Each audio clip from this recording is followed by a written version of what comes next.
Hey, welcome back to Adventures with Paw. Yeah, this is my second day out. I figured let me go. It's been a few days since I got out into the woods. Really nothing. I checked my camera and there's really nothing on the camera per se. Bunch of does, so forth. But you never know. Ruts in. Hey, one's gonna wander in sooner or later. And what else am I gonna do? Sit on the sofa and watch TV? That's where I'd rather be. All right, let's just check this stand out. Let's see what happens. It's a little bit cloudy, as you can see. Got another front coming in. I don't know. That'll be tomorrow. If I don't get anything tonight, I'll be out tomorrow. Because it's supposed to rain tomorrow evening. So that'll probably get them moving pretty good.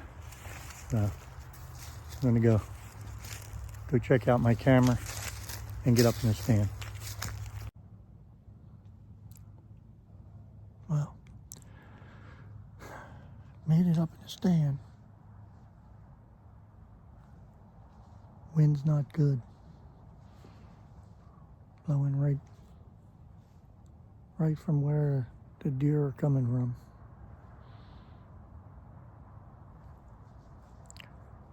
See what happens.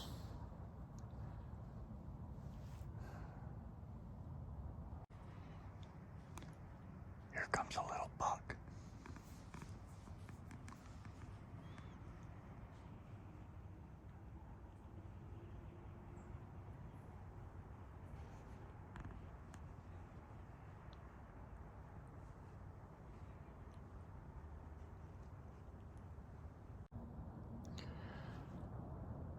Well, that'll be it for tonight. Seen that one little buck, just a little spike or whatever in the distance. He was just cruising through. Didn't even come near me. Try again tomorrow night.